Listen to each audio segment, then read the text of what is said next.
Hello, and thank you for being with me again.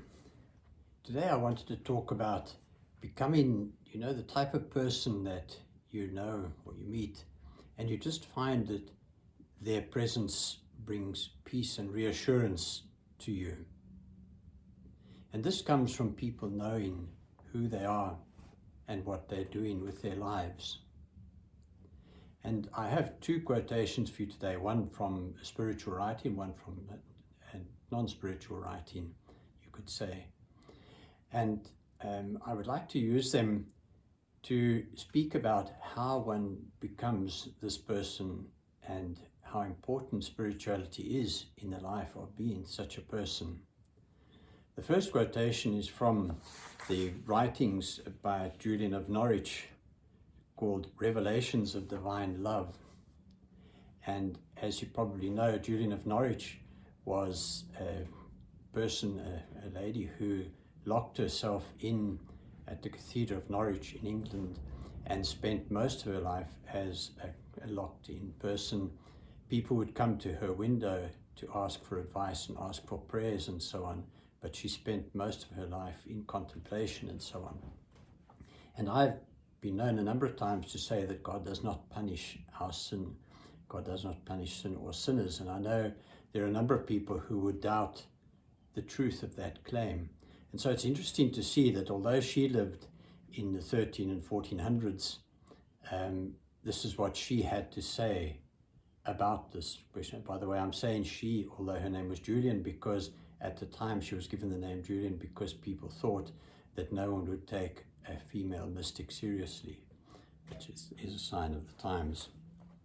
She writes, "The wisest action is for people to act in accordance with the wishes and advice of their greatest friend.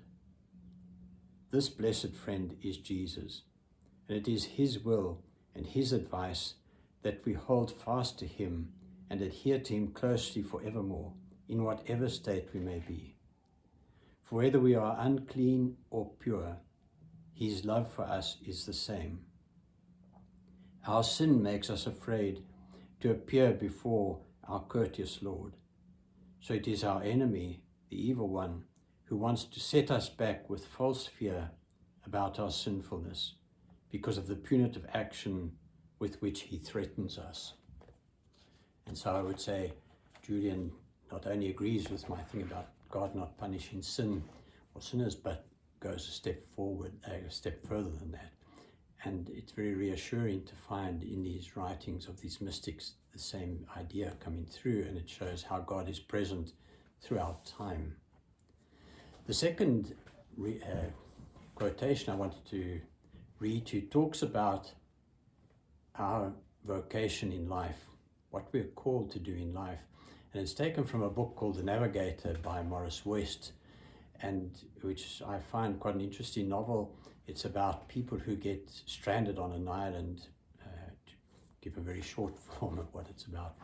And Gunnar Torkild is the leader of this group on the island. And before he sets out, he talks first to a Jesuit who taught him when he was at school, although Gunnar himself, he has no religion and lives life.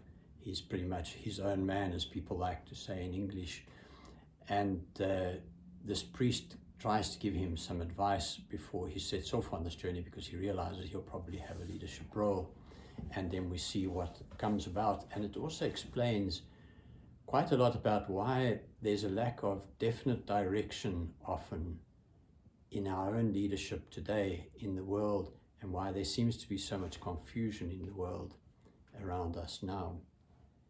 And so, if you excuse me, the text I have is not the original English text. I only have the book in Italian, but I'll translate it for you as I go along into English. So this Don Flanagan, this Jesuit priest, is talking to Gunnar, and he says, "Your vocation, which Gunnar calls mana, will descend upon you, but you will suffer from it. The others will lean on you, and you'll fall under the load. They'll pick you up, and you'll seek to escape, but they won't let you. What you'll do then, God alone knows, and you'll die asking him to tell you, or you will live, asking him to let you die because the wait is intolerable. And then he goes on later in the book, when it does come about, he says, Don Flanagan's prophecy came true. The mana, this vocation, wasn't enough. The wait was intolerable. They would never have let him escape. But Torquil had no God to turn to, and nor did the others. They relied, as he did, on a mix of traditions, legends, uncontrolled morality, vague ethics, primitive religion, and confused philosophies. He himself had invoked all of these, and they fell apart in his hands like some burial cloth from an ancient tomb. And why I say this explains a lot to us is that if our leaders especially, but in our own lives, if we don't have a definite basis that we base our lives on, it's very difficult for us to be regular, to be consistent, to be that person that can bring peace and love and confidence into the lives of the people around us on a regular basis, because we have no ground in ourselves.